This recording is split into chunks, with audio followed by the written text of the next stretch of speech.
Today we're going to do a watercolor painting that's a still life of oranges.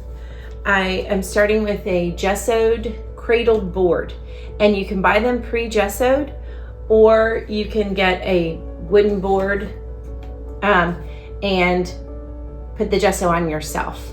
The reason why I'm doing it on a board instead of a piece of paper is I'm going to do a painting with watercolor, and then I'm going to coat it with beeswax paint, which is called encaustic paint. If you don't want to do the encaustic, this would also be a beautiful picture just on watercolor paper. So the first thing I'm going to do is I'm going to make a line across my board, and I'm doing it at the 2/3 mark. That's just a trick that kind of is a good spot to make it a little more interesting than if you made the table line right halfway in the middle. Then I'm going to draw my oranges. Drawing a circle I find to be pretty hard. So the way that I do it is I try to keep my wrist stiff. I keep my elbow kind of stiff, and I try to move from my shoulder. If you picture your shoulder, it's got a socket, ball and socket, and it just kind of helps me make good circles. And everything you draw is circles or straight lines. So it's pretty important. I'm putting my oranges overlapping a little bit, and then I'm going to have one coming off the page here at the bottom. I don't want to have them exactly the same, so I'm going to put my little, what's it called? A little nubbin? The area that was stuck to the tree. I'm going to put it in different areas on the different oranges. This one's up here. I don't need to draw too many details with my pencil because I'm going to do it with my paintbrush, but that's what I've got so far. Now I'm going to take an eraser and erase out my table line, so I just have my oranges. Now I like to use either these Prang watercolors, and they're under $5, and I think they're very vibrant colors. Or sometimes I use these Winsor & Newton travel colors. You can use the squeeze kind of paints, and those are really nice too. I'm not great at putting the lids on, so that's why I normally go with this. And then I'm going to use a selection of brushes. I usually use rounds and flats. And it's nice to have some rounds that still have a point. The way you keep the point is you try to dry them in a point, and then they'll stay that way. So I'm going to take kind of a mid-range size 8 paintbrush, get it wet, and then I'm going to mix my colors because I want an orange. This set comes with a cadmium red, which is pretty orange, but I'm going to add some of this yellow ochre to it, which is one of my favorite colors. It's actually my husband's favorite color, which is, you know, not your everyday thing. That's why I knew he was a keeper. So I've mixed a good color, and I don't necessarily want to mix it all the way through. It's pretty interesting if you have some variety. I'm just going to go around here on the outside.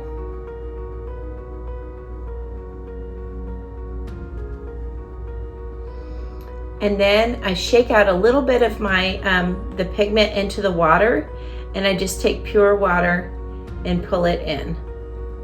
Now if my paint is getting out of control, I can dab it with a paper towel.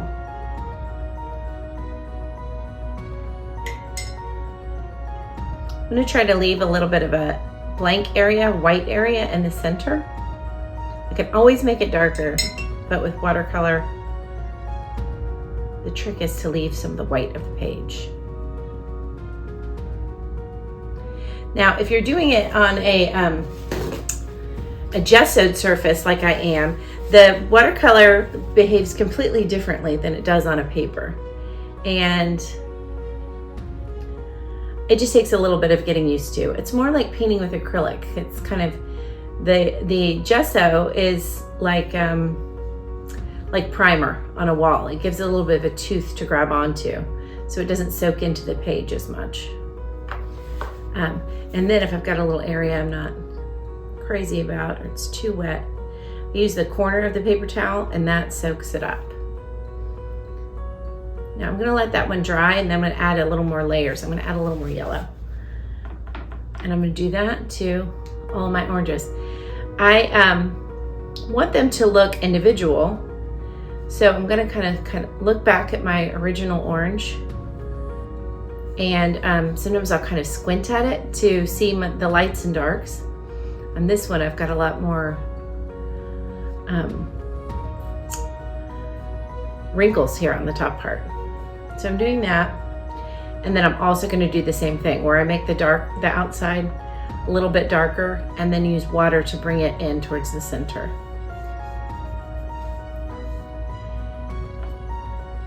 I'm gonna add a little pure, of the ochre. Got a little too much. There we go. So I just shake it out when it gets, if it's a little too dark. Just shake it out of my water. I don't usually load a lot of paint onto my brush after I first start a stroke. I'll put a dark stroke down and then I'll lighten it with the just pure water out of the bucket and see how that does, if I can pull it. Use the clear water to pull it towards the center. It's looking pretty good.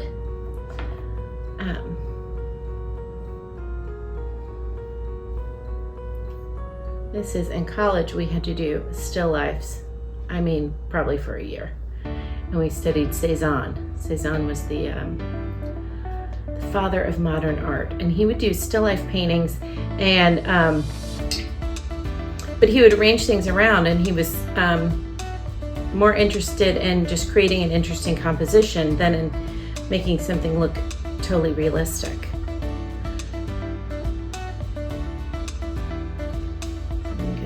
And then my last one over here is just coming off the page. I'm just gonna do sort of a C shape on that one. Then shake a little bit out and see if I can pull it in. Oh yeah, I like that.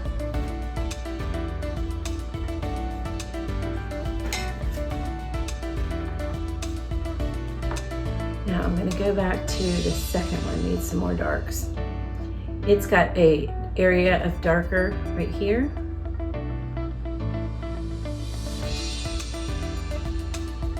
And a little shadow from that orange onto the one before.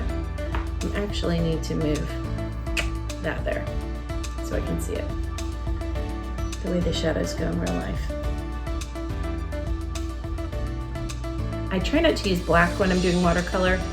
That's just how I learned that you don't use black or white. You try to use the white of the paper as your lightest things, and then the black for the dark areas you can use a complementary color. So the opposite of orange is blue, so I could use blue for some of my darks, or I could also use just anything a little bit darker, like brown or green or whatever looks good.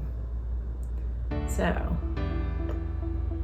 this one I'm going to keep on just adding more layers, and then I'm gonna let these dry very well before I put the little green tops on them. So I'm gonna go for the background. This edge is pretty good. I think I can go ahead and do the background. I'm gonna take a little bit of ultramarine, which is more of a purpley blue, and then cobalt blue, and maybe a tiny smidge of green, so it doesn't look too one note. And so I'm going to put this here at the table line and add a little water and see if I can pull it up. Woo.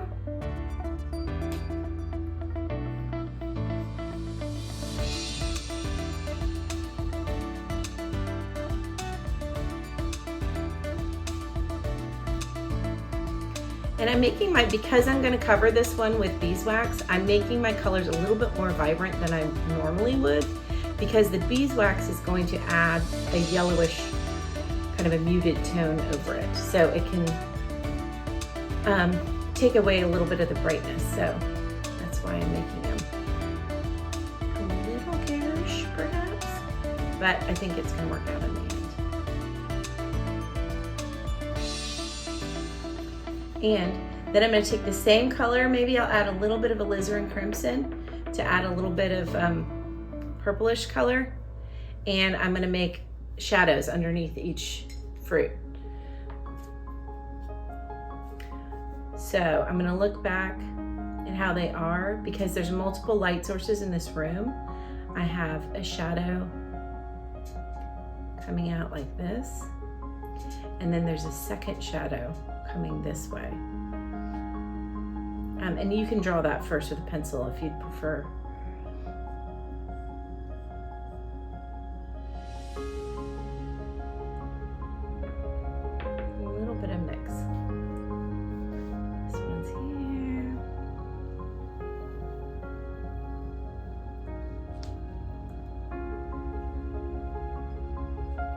And this one over here. Now I don't want my shadow to come all the way up to the blue wall behind. So this one I'm just going to do a little tiny particle. I'm going to leave a gap there.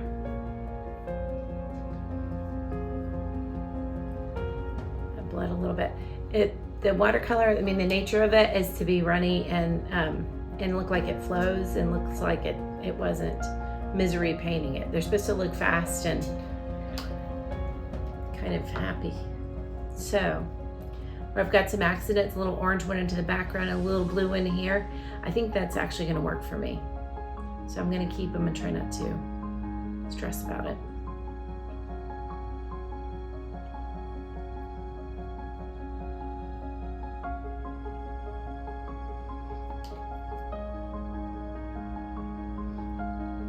I'm doing a little bit of pure cadmium to try to get this line.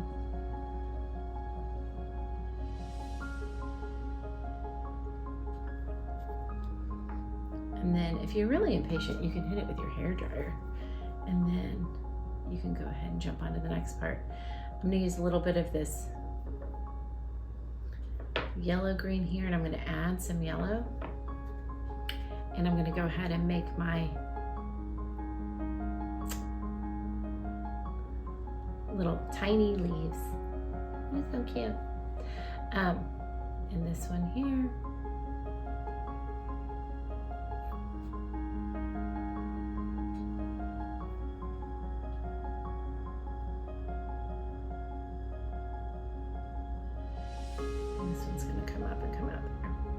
The reason why I put the oranges on the edge of the tabletop is that kind of breaks the plane, and it makes them actually look more realistic than if everything was looked at from above. It's harder to look three-dimensional that way.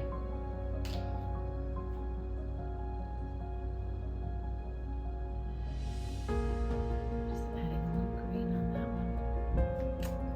So, if you don't like it, you can dab it back. You can't get it all the way back to the paper, but you can get it pretty close.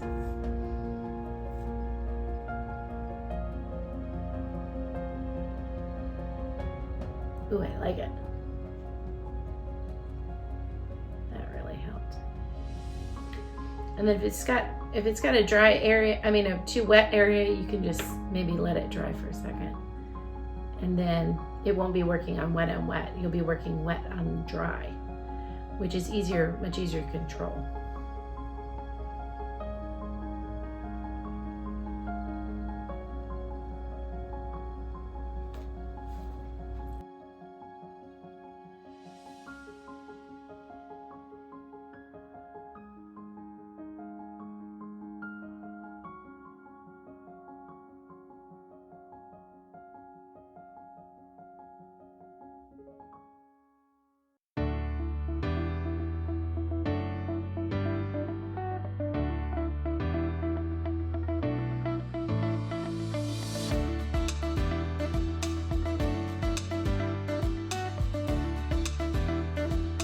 I like it.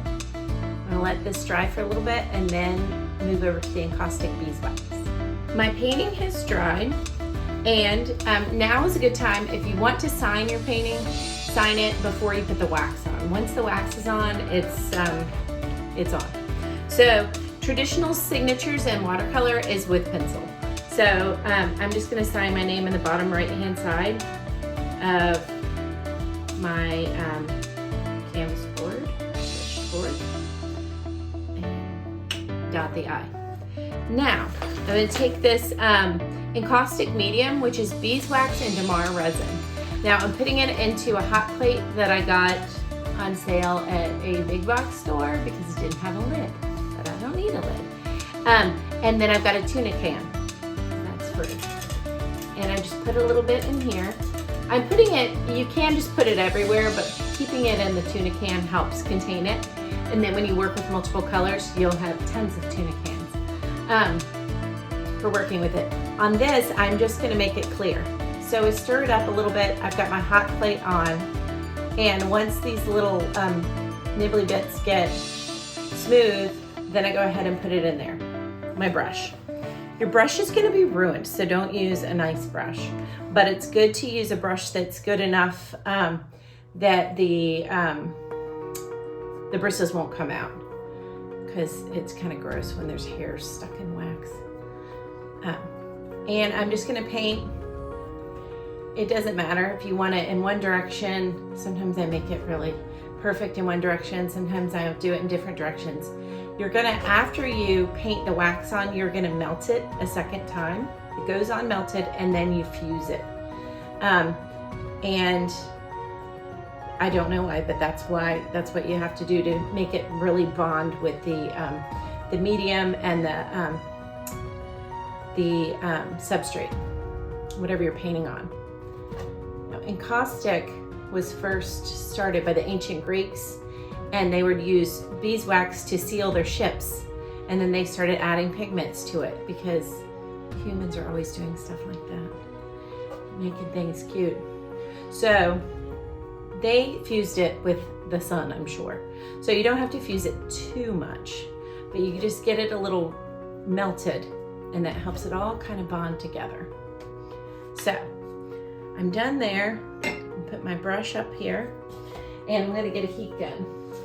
They sell encaustic heat guns. This is one that I have from the hardware store. And when I'm fusing it, I tend to go in a circular motion, and I don't know if you can see there, it gets a little shiny, and you can start to see it. All your brush strokes fade away. They all just kind of melt together. And if you mess up, you can melt it all the way off and just scrape it off, and you can save that beeswax and use it again. But for this, it's just making sort of a coating. I'm doing this instead of framing my piece.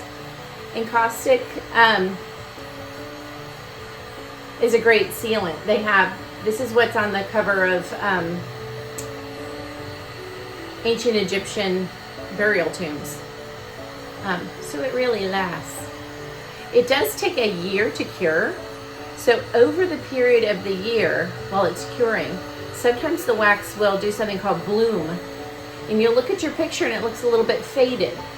And what you want to do when that happens is get a soft cloth and kind of buff it a little bit. And then it will be really shiny again. And then after the year is up, it's finished going through those stages, and it's set forever. Unless you leave it in your car, in which case you're in trouble. That's about it. I've dropped a little bit, but oops, there's a drip right there. I'm gonna get that one out. And you can always go back and just remelt it. So I'm gonna let it sit right there. Before I started, I forgot to tell you all this, I put a little piece of masking tape around the edge. So that way I don't have wax dripping all down the sides. And that's personal preference. Sometimes it looks kind of cool. But if you want a nice clean side, you can put masking tape there, and then you can peel it off at the end. Just very satisfying. So I'm gonna pull that off. And here I have my picture. Maybe I should keep pulling it.